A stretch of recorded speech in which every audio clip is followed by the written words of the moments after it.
আইয়ুহার রাসূল কুলু মিন তাইয়্যিবাত আমালান সালিহান ইন্নী বিমা তা'মালুনা আলীম।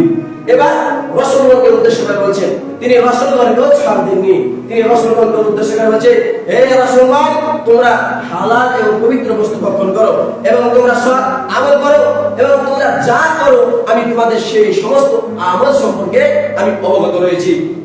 তাহলে এখানে নবী রাসূল সমস্ত নবী রাসূলদেরকে উদ্দেশ্য করে আল্লাহ সুবহানাহু ওয়া তাআলা বলেন, ইয়া আইয়ুহার রাসূল কুলু মিন তাইয়্যিবাত আমালান সালিহান ইন্নী বিমা তা'মালুনা আলীম। তাহলে আমাদেরকে লক্ষ্য রাখতে হবে যে প্রত্যেকটি নবী, প্রত্যেকটি রাসূল তিনারা হালাল রিজিক উপার্জন করার জন্য কেউ চাষী কাজ করতেন, কেউ রাখালের কাজ করতেন, কেউ কাঠের কাজ করতেন, কেউ মিস্ত্রির কাজ করতেন এবং এর পাশাপাশি তিনারা আল্লাহ সুবহানাহু ওয়া তাআলার এই দাওয়াত দিয়ে মানুষের কাছে পৌঁছে দিতেন। তাহলে আজকে আমরা কি মনে করি যে চাষী কাজ ছোট কাজ মনে করি বা কাঠের কাজ, এইসব নিম্ন শ্রেণীর কাজকে আমরা তুচ্ছ মনে করি এবং আমরা উচ্চ শ্রেণীর চাকরির আশাতে আমরা জীবনকে আমরা বিকিয়ে দিই, আমরা জীবন শেষ করে দিই।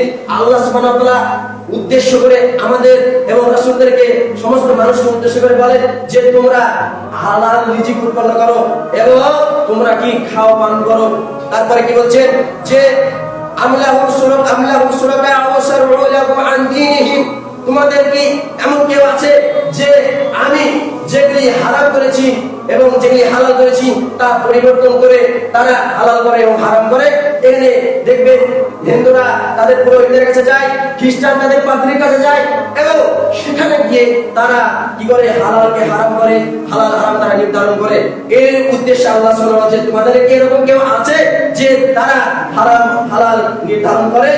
এর উদ্দেশ্য